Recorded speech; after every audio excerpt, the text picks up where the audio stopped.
Good morning, Standard 5.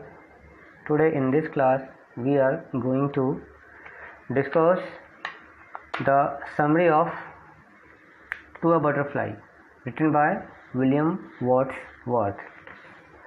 Students, आज के अपनी इस क्लास में हम लोग अपने इंग्लिश बुक की सेकंड चैप्टर का डिस्कशन करेंगे टू अ बटरफ्लाई, जो कि जिसका टाइटल है टू अ बटरफ्लाई और जिसको लिखा गया है विलियम वर्ड्सवर्थ के द्वारा।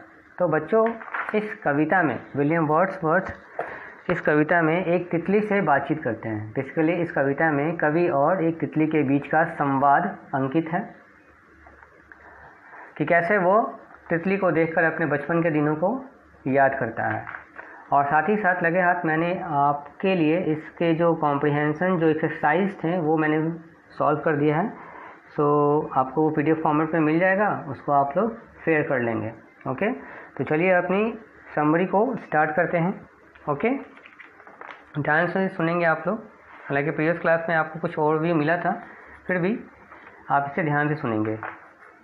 बच्चों, इस कविता में कवि के सामने एक सुंदर सी तितली उड़ रही है। वह उस तितली को बड़ी ही जिज्ञासा से देखता है, क्यूरोसिटी से देखता है, ठीक है, और अपने बचपन के दिनों को याद करता है। जैसे ही वो तितली को देखता है तो उसे अपने बचपन के दिन याद आ जाते हैं।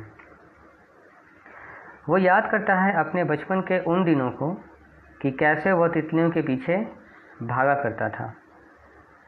कवि कहता है उन तितलियों से कि वे उड़कर दूर न जाए, यानी कवि उन तितलियों से विनती करता है, आग्रह करता है कि वो उड़कर कहीं और नहीं चली जाए, वहीं उसी डाल पे बैठी रहें, उसी शाखा पे बैठी रहें और उसे देखने दें। उन तितलियों से कहता है कवि कि वो उड़कर कहीं और न जाएं, बल्कि उसके पास ही बैठी रहें। कवि तितलियों से कहता है कि मुझे तुमसे बहुत सी बातें करनी है। कवि उन तितलियों से कहता है कि मुझे तुमसे बहुत सी बातें करनी है, क्योंकि तुम्हें देखकर, यानी कि उन तितलियों को देखकर कवि को अपना बचपन याद आता है। कवि कहता है उन तितलियों से कि मुझसे दूर मत जाओ। वो आग्रह करता है, विनती करता है, बार बार उस तितली से विनती करता है कि उड़कर मत जाओ, मेरे पास बैठी रहो। वह तितलियों से विनती कर कहता है कि थोड़ी देर ही सही, पर वो उसके पास ही रुके, क्योंकि उन तितलियों को देखकर कवि को अपने पुराने दिन याद आते हैं। कवि कहता है कि तुम में, यानी उस तितली में, कवि कहता है कि तुम में मैं अपना बीता हुआ बचपन देखता हूँ। कवि यह भी कहता है कि तुम एक आनंदमयी जीव हो। तुमको देखने से मेरे नेत्र को आनंद मिलती है, मुझे बहुत आनंद मिलता है, मुझे बहुत खुशी होती है। जो तुम सदा खुले आकाश में विचरण करती हो, घूमती फिरती हो, यानी तितली जब खुले आकाश में, उन्मुक्त आकाश में जब घूमती फिरती है, उड़ती है, स्वतंत्र रूप से उड़ती फिरती है, तो ये दृश्य देखकर कवि के मन को बहुत ही ज़्यादा प्रसन्नता मिलती है। कवि कहता है कि जिस प्रकार से तुम स्वतंत्र होकर उड़ती हो, ये मुझे मेरे पिता की याद दिलाती है। उनका परिवार भी इसी प्रकार खुश रहा करता था।